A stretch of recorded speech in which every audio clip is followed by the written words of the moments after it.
মাঝে, মাঝে সকাল আর বিকেলের নাস্তাটা একটু আনকমন করতে হয়।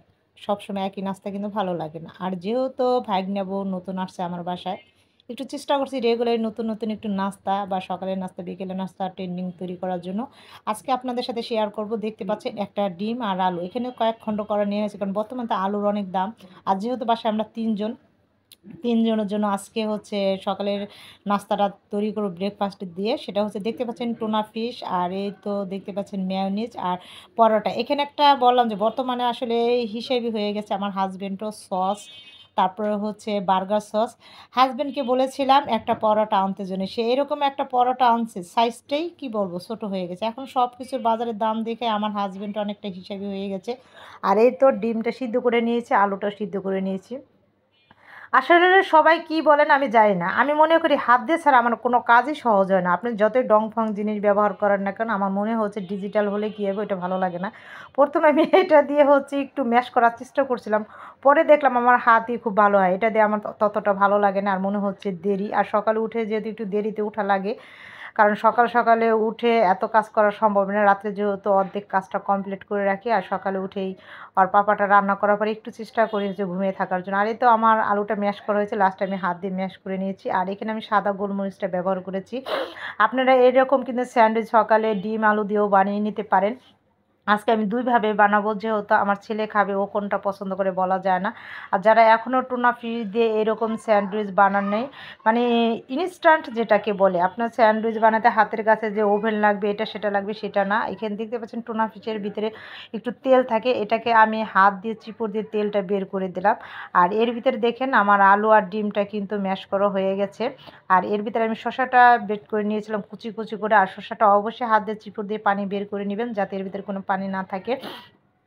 এই ব্রেকফাস্টটা যে এত মজার, এত টেস্টি, যারা এখনো ট্রাই করেন নাই অবশ্যই ট্রাই করবেন। সামান্য একটু লবণ দিলাম যদি মিষ্টিটা পছন্দ করেন। আর এর ভিতরেও আমি একটু গোলমরিচ গুঁড়া দিয়ে দিলাম। একটু সামান্য হচ্ছে গুঁড়া দুধও এড করে নিলাম। আর এখানে দেখতে পাচ্ছেন সস। সসটা একটু দিলাম।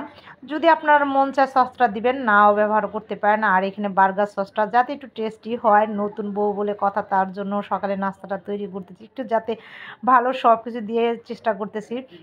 বার্গার সস, মেয়োনিজ ঘরে তো সবারই আসলে যাদের বেবি আছে মেয়োনিজটা থাকেই। কারণ মেয়োনিজটা উপকার সবই। এখানে দেখতে পাচ্ছেন আমি আলু এক সাইড করে রেখে দিয়েছিলাম কতটুক। আর এটার সাথে এখন সম্পূর্ণ উপকরণ একসাথে মিক্সড করে নিলাম। যদি লবণ পছন্দ করেন অবশ্যই দিবেন। আর যদি লবণটা আসলে এই টুনা ফিশের ভিতরে থাকে। আর এই তো দেখতে পাচ্ছেন বললাম না আমার হাসব্যান্ড এখন হিসেবি হয়ে গেছে। ব্রেডটা দেখে ভাবছিলাম একটু ভালোই সাইজ। এখন দেখি এমন সাইজের স্যান্ডউইচ আসলে ৩ কোনা কাছে আর হলো না, ৪ কোনা কাছে হয়ে যাবে। আর আমি ২ সাইড থেকে যে হচ্ছে রুটির লাল অংশটা সেটা আমি কেটে নিলাম। একটু আরকি চাণক্য করে নিলাম। কারণ হচ্ছে আমি ৩ কোনা কাছে আর করতে পারলাম না। আর এটা কাটতে যেয়ে আমার হাসব্যান্ডকে আমি অনেকবারই কয়েকটা কথা শুনাইছি কিন্তু সে তো কাছে নাই, দূরে আছে। যদি ভিডিওটা সে অবশ্যই দেখবে না কারণ সে অনেক বিজি মানুষ। তাকে দিয়ে আমি একটা কাজ না হলে ১০ বার করাই। এই তো দেখতে পাচ্ছেন ৪ কোনা কাছে হয়ে গেছে। যদি এটাকে আমি স্লাইস করে ত্রিভুজ আকৃতি কাটতে যাই কিন্তু ছোট হয়ে যাবে। আর এটার ভিতরে এখন দেখেন স্যান্ডউইচের আমি যেটা ব্যাটারটা বানিয়েছিলাম সেটা দিয়ে দিয়েছি। আর একটু ওভেনে যদি গরম করে নেন খুবই মজাদার, সকালে খুবই হেলদিকর একটা, মানে স্বাস্থ্য হেলদিকর খাবার নাস্তাটা। এটা যে কেউ বাচ্চা থেকে শুরু করে বড়রাও খেতে পারে। আর এরকম মাঝে মধ্যে আমরা মানে খেয়ে থাকি। আর এর জন্য আপনাদের সাথে একটু শেয়ার করলাম। আজকে আমার ভাগ্নে বউর জন্য স্পেশাল করে বানাচ্ছি, তাই আপনাদের সাথে শেয়ার করে নিলাম ভিডিওটা। আর যদি আপনাদের কাছে ভিডিওটা ভালো লাগে অবশ্যই একটু লাইক লাভ দিয়ে সম্পূর্ণ ভিডিও দেখে ভিডিও ভিত্তিক কমেন্টস করবেন। দেন এটা তো বানিয়ে দিলাম। আবার ডিমেরটা আর আলুটা যেটা ম্যাশ করে রেখেছিলাম সেটাও দিলাম। যদি আমার ছেলে আবার ওটা খেতে না চায় তার জন্য এক্সট্রা করে দিলাম। এতে আপনাদের ২ টাই আমি দেখিয়ে দিলাম।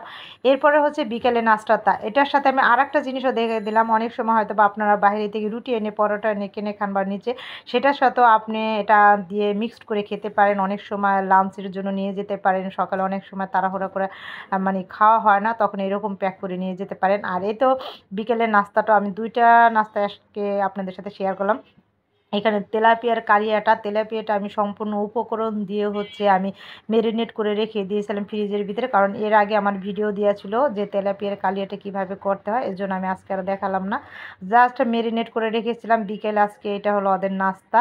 আর অনেকেই তেলাপিয়া কালিয়াটা কিন্তু খুবই মজার, খুবই টেস্ট। আমি সম্পূর্ণ উপকরণ দিয়ে মিক্সড করে রেখেছিলাম। আর এই তো একটু তেলে ভেজে নিয়েছিলাম, আর এটা ভাজতে হলে একটু ধৈর্য সহকারে ভেজে নিতে হবে। এই তো আমাদের বিকালের নাস্তা, একটু চা কফি ছিল, পেয়ারা ছিল, আর এই তো আমাদের তেলাপিয়া কালিয়া।